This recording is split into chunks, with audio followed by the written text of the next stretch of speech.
Good afternoon. Thank you for joining us today. Today's Tuesday, February 9th. Today's a very special live update because we're very pleased to also be bringing you the annual Residents Association meeting as part of this update. A real quick COVID-19 update for Westminster Canterbury. We're very pleased to share with you that on Sunday, the last resident who was being cared for in the COVID-19 unit was considered recovered and has returned to her apartment in Parsons Health Center.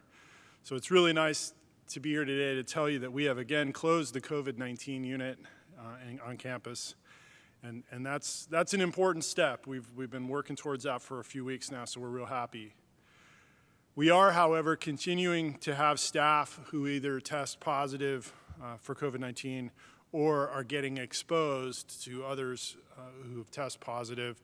Over the weekend, we learned of a dining employee who tested positive during our routine weekly testing, and then that employee in turn had exposed other staff who are now out, and due to that person testing positive, Avalon second floor is in quarantine until Friday, February 19th. Thankfully, at least my understanding is at this point, this new quarantine for Avalon will not affect the assisted living vaccination clinic scheduled for next week. So that's good news. The bad news is that floor in Avalon has to be in quarantine for 2 weeks. Now for a little more of an update on the vaccination status here at Westminster Canterbury.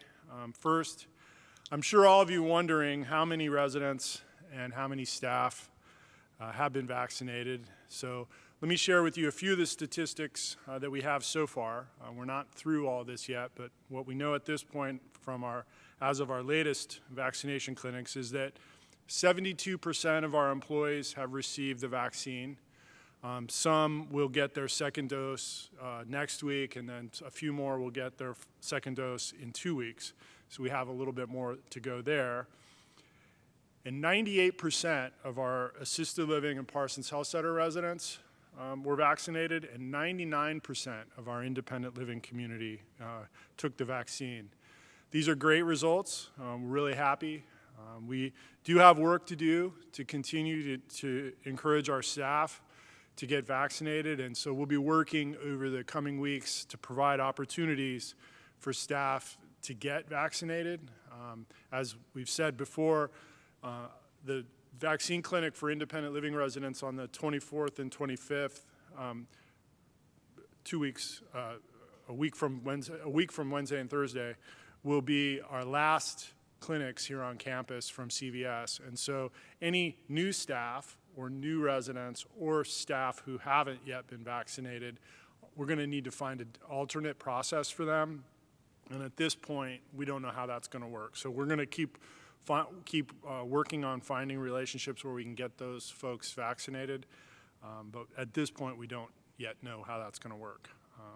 But we're going to keep working on it. I want to thank everybody who took a part in our clinics so far. They've all gone really, really well. The clinics from last week really exceeded everybody's expectations in terms of how smoothly it went, how quickly it went, and how many residents got vaccinated. We definitely look forward to completing our second doses for assisted living next week and then independent living the week after that.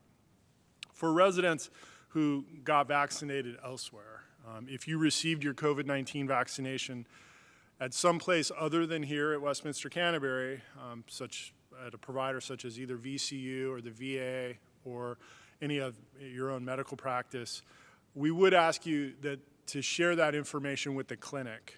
We want to make sure that your vaccination card, when it's complete after your second dose, becomes part of your medical record here at Westminster Canterbury. So once you have your second dose, please bring that vaccine card, the documentation, to the clinic so we can enter it into the system and make sure we have that for you if you need it in the future. We're definitely celebrating the progress with the vaccination. It's a big step in this long, painful process we've been through, but we need to remember that our current protocols and restrictions are still in place, and they will be for a little while here. The Virginia Department of Health is sharing information as recent as today that while the COVID-19 vaccines have shown to decrease the incidence of symptomatic disease, their effect on the transmission of the disease and asymptomatic infection are not well understood yet. And so the CDC is working to better understand that and really understand what the effect of the vaccine is or has on preventing infection and transmission before they begin modifying their recommendations as it relates to infection prevention and infection control. So we're going to take it slow. The healthcare industry, the senior living industry, and Virginia Department of Health has definitely made it clear they want to take it slow. They want to see how the vaccine, what sort of effect it has on community, and then in the broader sense of community, they want to see how this goes before they start loosening up things too much. We're hopeful that the studies will show that vaccinated people are less likely to transmit coronavirus. And there are definitely some encouraging results coming back from some of the early studies. So that's hopeful. But in the meantime, and until we receive new guidance, we're going to continue to follow all the existing recommendations regarding visitation testing, personal protective equipment, and quarantine. I do think we'll see some new guidance in the coming weeks, but right now, I was on a call late last week, and Virginia Department of Health said they really haven't begun to think about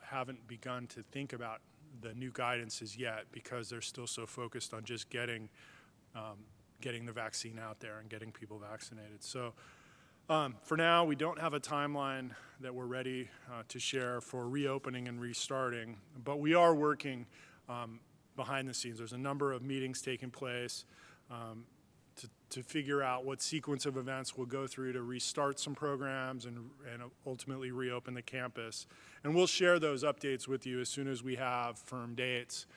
But it's definitely going to be after the second vaccine clinic for independent living, and then the 7 to 10 days after that before anything really starts. So be patient. We're almost there. There's definitely some stress at the Virginia Department of Health about these new variants and the speed with which they're spreading, and so we want to be cautious, and we're going to continue to proceed as we have with an abundance of caution. Please keep wearing your mask, wash your hands, maintain social distance. We're all used to it. No one likes it, but we got to keep going here for a little while until things settle down. And so the best thing we can do is just keep doing what we're doing. It's working, and it's working well, and hopefully we'll be able to get this campus restarted, reopened, and get back to the life we all miss so much. So lastly for me, I've been asked by the Employee Christmas Fund Committee to share with you that there will be a Valentine's Day card in the tower and center lobbies for residents to sign, and then those cards will be shared with employees. The cards will be there from Wednesday morning through Thursday night. So I appreciate if you'll take the time to do that. I know it will mean a lot to the staff, and definitely they will all appreciate it very much. So take the time to do that if you would. It's very kind. Thank you for all you're doing. It's definitely made a huge difference, and we appreciate it. And now I'd like to introduce Pat Kawana, the Resident Association President, and she's going to begin your annual Residents Association meeting. I'll see you on Thursday.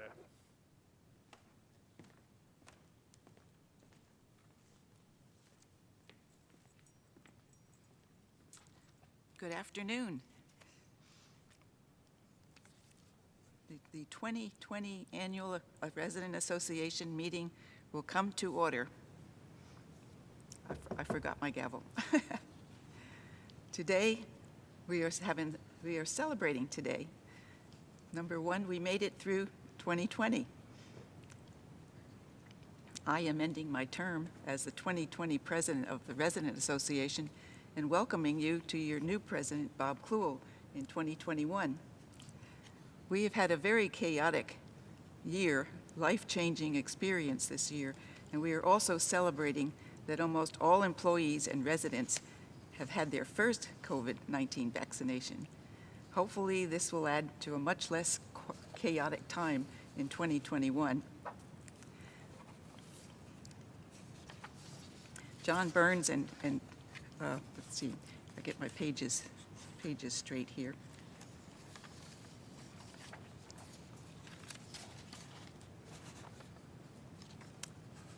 What we are missing is the excitement of meeting in our beautiful theater, which has always been followed by the traditional February annual Laurel Awards, and they also had to be canceled. But stay tuned. At the end of this important meeting, the administration and our cultural arts staff have arranged to have a special surprise guest to provide some enjoyable entertainment. We are so grateful for TV 970, which enabled John and his staff to keep us well informed all through these trying times. TV 70 and 971 have been a wonderful resource, a variety of entertainment, news, and fitness classes, so necessary for these months of isolation. And TV 90 has also given me opportunities to keep you posted on resident association activities. Another enhancement to our lengthy, restrictive way of living was having the Touchtown app. And now it is connected to our cell phones and our computers. We thank Robert Mann and his staff, and Rebecca Hatch, communication specialists, and other specialized staff, and a team of resident volunteers for setting it up, programming it, and making it available to all residents. Our first and only resident board meeting for 2020 was held on March 9th, when John Burns announced the formation of the Westminster Canterbury COVID-19 Task Force. And none of us will forget the first action of the task force, 2 weeks of everyone being quarantined in their apartments. In the summer months, we had some relief by being able to meet in small groups in the resident lounges and on the roof terrace. Several of the 20 resident board committees were able to meet occasionally after that. Employee appreciation was our primary focus. We are incredibly blessed by our dedicated staff who work hard and for long hours to provide residents with needed services. Noisy thank you parades of residents with signs, noisemakers, and costumes were frequently scheduled. So many thank you notes from residents sent were posted on the employee bulletin boards. A huge sign was created saying thank you to our special employees and hung on the entrance gate, extolling our gratitude. It is still there because we will always be thankful for our exceptional staff. The Resident Executive Committee kept in touch by phone and emails, and starting in July, we began meeting once a month on the roof terrace. My executive committee members this year were Bob Kluel, first vice president, Jan Orgain. She started out as second vice president and served from February to July, when Jan needed to resign due to necessary surgery. Ann Nidow was then elected second vice president, and she has served from August until today. Bob Coles, past president, Joan Murphy, member at large, Nancy Scoggins, chair of floor representatives, Patricia Plaisted, secretary, and Bessie Taliaferro, assistant secretary. I am so thankful to have had this excellent team of residents to work with all year. Meeting and keeping in touch with each other has been effective and rewarding. I do appreciate the support and contributions of each one. John and Deborah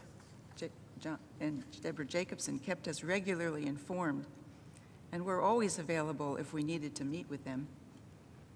And in July, I was invited to attend and report to the joint meeting of the corporate and foundation boards.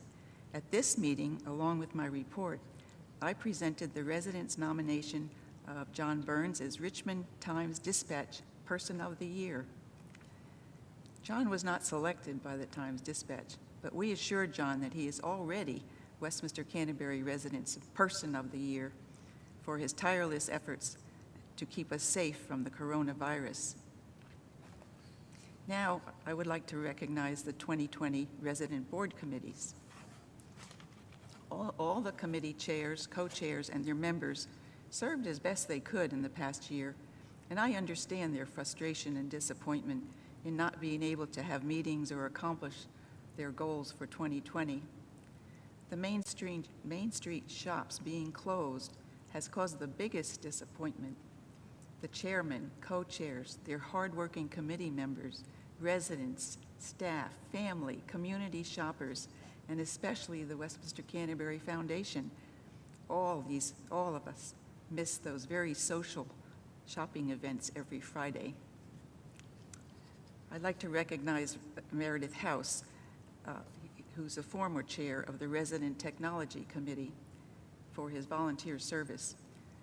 Meredith initiated the Resident Technology Committee for the Resident Board, and after serving as chair for more than 10 years, Meredith resigned in January 2020. The committee chairs and co-chairs for 2020 were as follows. Building and Grounds, George Wright. Chapel and Pastoral Services, Sally Maynard. Civic, Joe Carey. Dining Services started with Turner Richardson, but Barton Campbell took over from her. Echo Shop, Loretta Reed. Finance, Bob Bush. Floor Representatives, Nancy Scoggins. And co-chair, Robin Gilbert. Flowers, Scotty Arnest for the Courtyard Chair, and Angela Barksdale for the Tower Chair. Connie Felvey is the co-chair for Flowers in the Tower. The Forum, Patty Pusey. The Furniture Room and Men's Corner, Scott Boyer, co-chair, and Rodney Word, co-chair. Landscape, Gardens, and Greenhouse, Lucy Lee Cruz.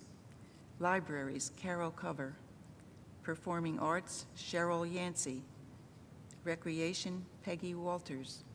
Recycling, Tommy Thompson, co-chair, Ann Lauer, co-chair. The Technology chair is to be determined this coming year. Transportation and Parking, Jack Frazier. Treasure Chest, Barbara No.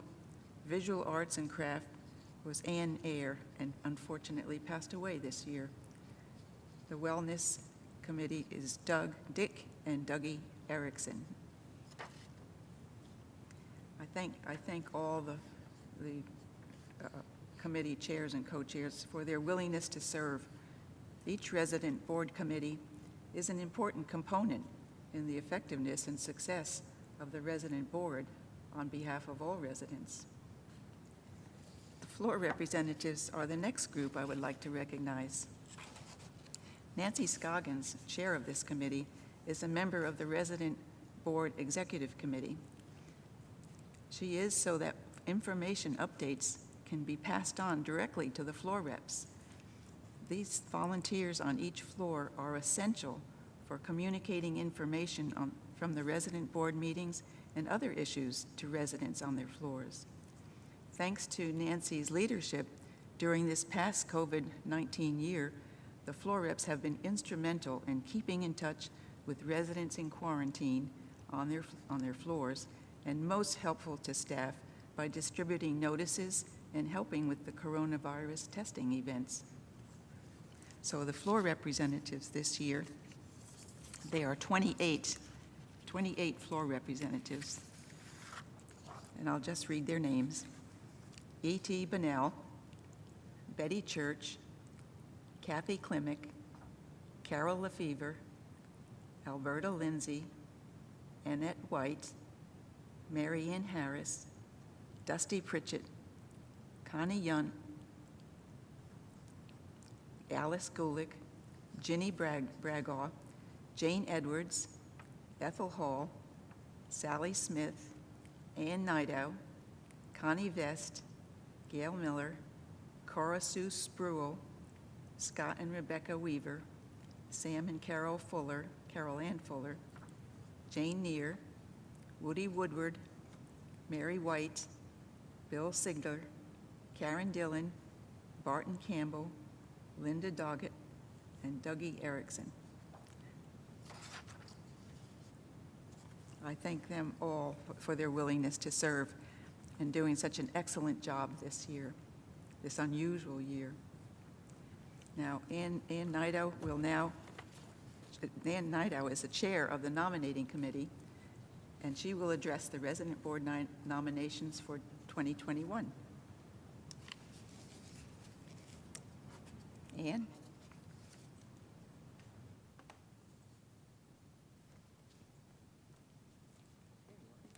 Okay.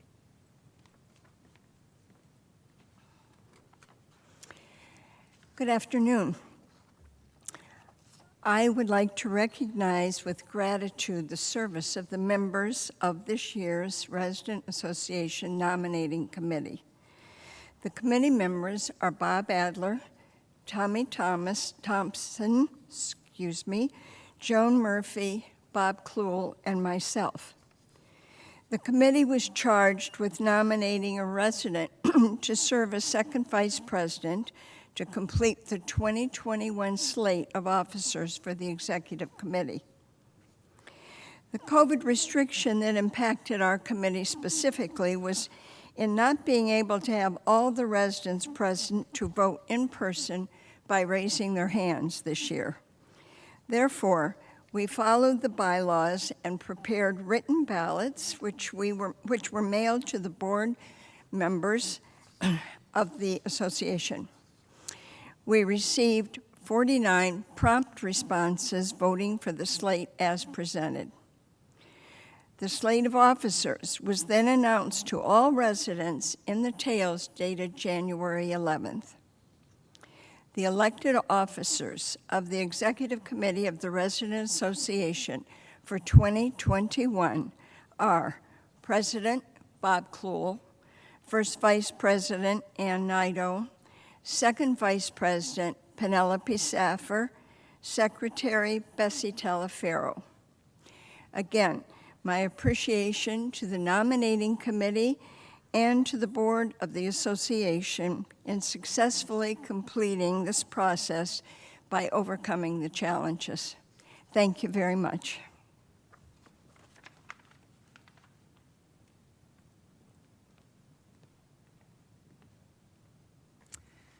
I'm back.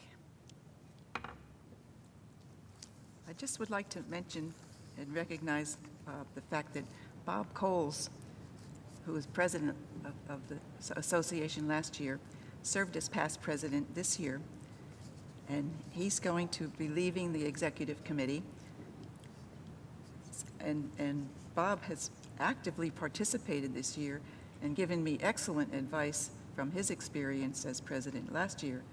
So I thank you, Bob, for your faithful 4 years of service. So now it is my pleasure to pass the baton, this is the baton, to your next Resident Association President, Bob Kluhl. Now, Bob chose the baton for a special reason, so I shall tap it gently.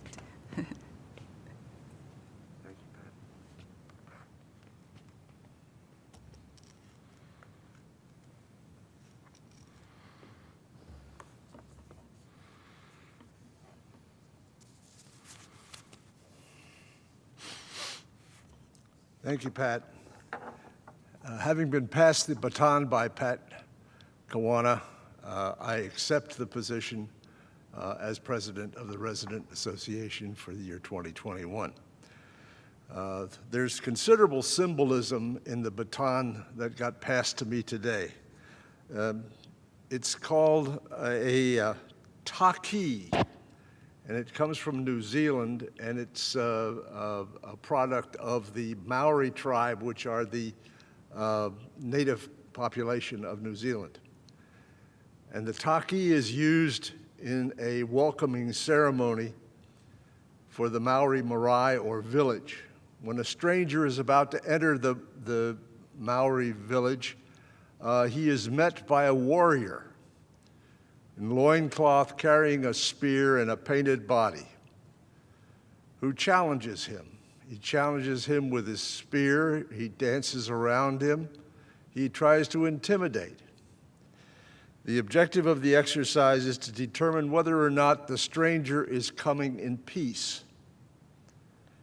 After several minutes of dance, several minutes of intimidation, if the visitor responds without showing fear or aggression, the warrior backs up a few paces, puts down a taki on the ground, and backs away from it. When the stranger picks up the taki, he is then welcomed by the inhabitants of the village. So I accept this taki as a symbol of both challenge and acceptance, and I'm honored to receive it. I'd like to start by thanking Pat Kawana for her strong leadership throughout the past year and for her service on the board for many years.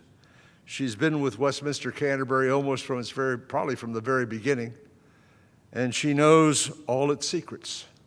So she's an invaluable asset and has been very kind and gracious in sharing her knowledge with those of us who have been on the executive committee.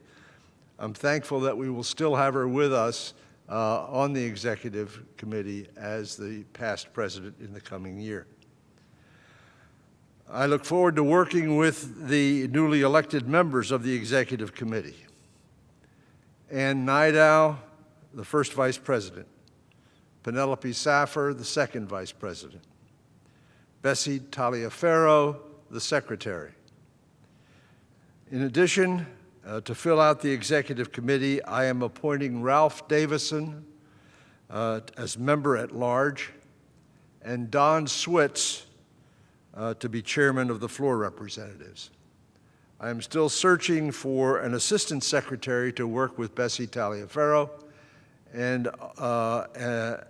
someone to assist Don Switz in managing the operations of the floor reps. So if you know someone or are someone with an interest, please let one of the officers know or give me a call.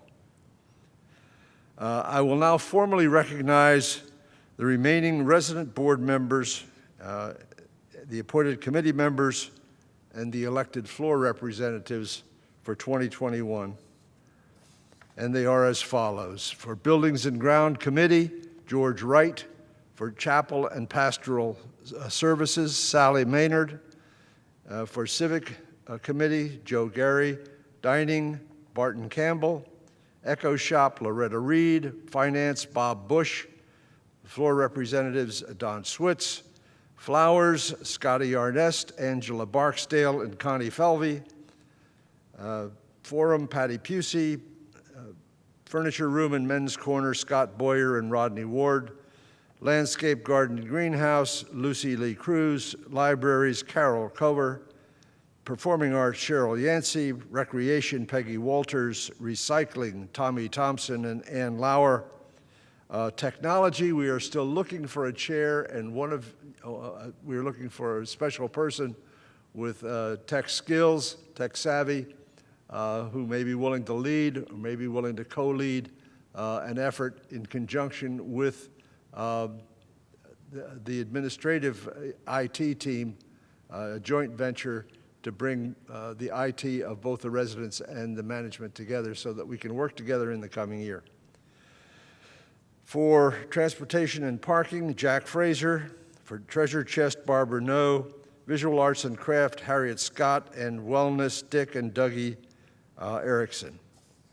And last but not least, the most important members of the resident board, the floor representatives, Betty Church, Fred Fuseruns, Carol Lefevre, Chris Rimbaugh, Alberta Lindsay, Mary Joyce Berenger, Dusty Pritchett, Nancy and Jim King, Carol Yount, Joan Murphy, Maria Olgas, Mary Bevan, Sally Smith, James McMath, Connie Vest, Ross McKenzie, Cora Sue Spruill, Susan Albert, Sam and Carol Ann Fuller, Brenda West, Woody Woodward, John Caldwell, Champ Johnson, Phoebe Antrim, Bill Sigler, Deborah Davis, Barton Campbell, Susan Armstrong, Dougie Erickson, and Ben and Annette Sparks. I will now ask Lynn McClintock to offer the benediction and remind you that after the benediction, we will enjoy some special entertainment.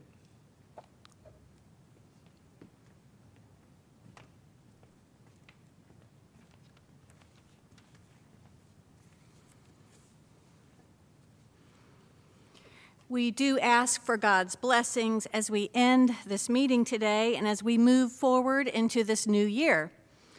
Acknowledging that we stand on the shoulders of the residents who have come before us, may the decisions we make in our time be a continual strengthening of the foundation for those who live here now and for those who will come after us.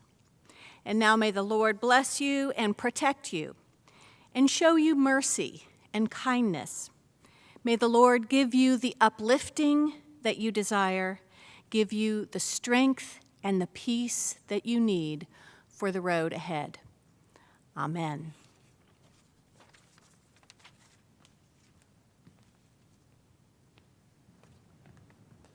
Thank you, Lynn. And now for the part of the association meeting you have been waiting for, the entertainment. I've been on the earth a long time, which is quite obvious by looking at me. And through the years, I've been fortunate enough to experience some world-class entertainers in action. I'm blessed to be able to say that I've seen Ethel Merman play in Gypsy. I've seen Richard Burton and Helen Hayes play in a play called Time Remembered. I've seen Gwen Verdon and Ray Walston in Damn Yankees. I've seen Larry Kurt and Carol Lawrence in the original West Side Story. I've seen Dick Van Dyke and Cheetah Rivera in Bye Bye Birdie, and Lin-Manuel Miranda in Hamilton. But I'm equally blessed to have seen Scott Wickman perform the title role in Where's Charlie, and to have seen him play Nathan Detroit in Guys and Dolls, and to play George Burns in Goodnight Gracie, and to portray each and every character in the one-man stage version of the epic movie It's a Wonderful Life. He played everyone from Zuzu to Clarence. Today we are all blessed to be able to welcome to the Sarah Bell November Theater a world-class entertainer and a good friend of Westminster Canterbury, Scott Wickman.